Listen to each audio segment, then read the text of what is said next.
Sir? Coffee, no cream, little sugar, half a teaspoon.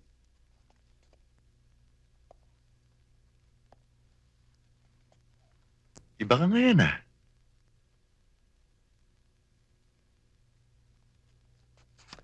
Oh, siya nga pala. Sa palagay ko, mas maganda kung palaging ganyan ang ayos mo. Thank you, sir. Okay.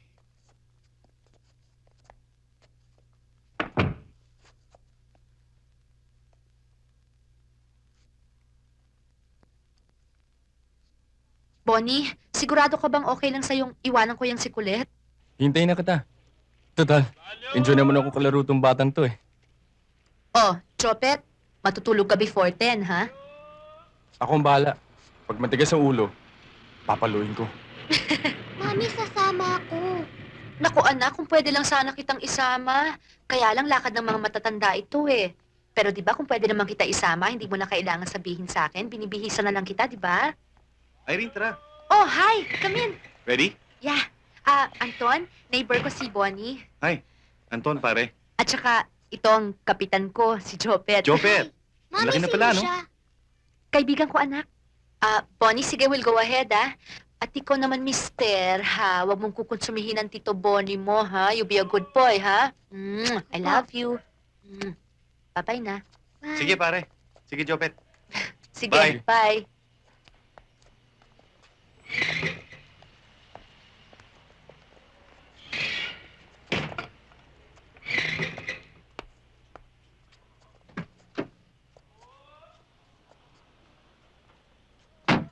I don't like him. Di sabihin mo sa mami mo. Ikaw, okay ka sa akin. Di mas lalo mo sabihin sa mami mo.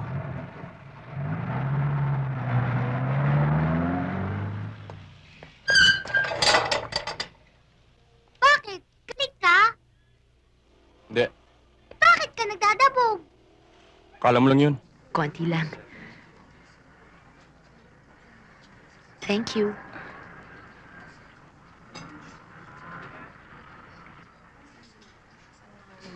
Oh, what's so funny? Hindi, bigla ko lang kasing naalala. The last time na nakipag-date ako, galing kami sa demonstration. Yung naging husband mo. Matagal-tagal na rin yon nung mga student days pa namin. Nung mga petsang akala ko compatible na compatible kami. Pasensya ka na, ha? Bakit? Anong dapat kong pagpasensyahan? I feel so awkward Hindi na kasi ako sanay makipag-date. Relax. We'll have a good time. Okay?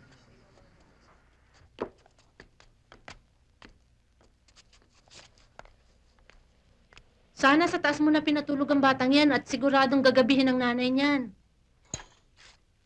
Huwag mong kakalimutan na may asawa pang nanay niyan. Walay, pero kasal. Ano yun, auntie? Sabi ko, may anak na siya.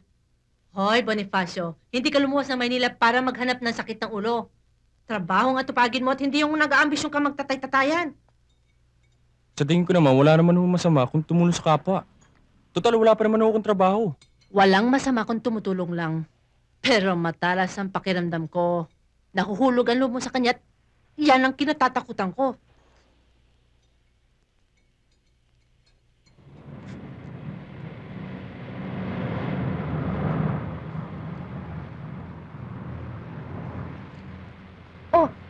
Anton, teka, bakit ka kumaliwa?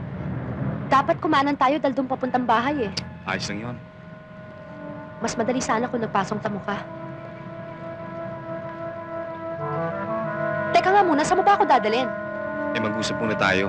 Abay, kanina pa tayo nag-uusap sa restaurant At saka kung may gusto kong sabihin, pwede naman dito sa kotse, pwede rin sa bahay ko.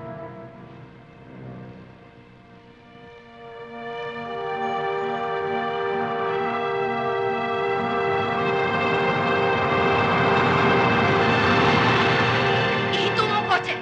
Ihinto mo sabi, kundi tatalon ako!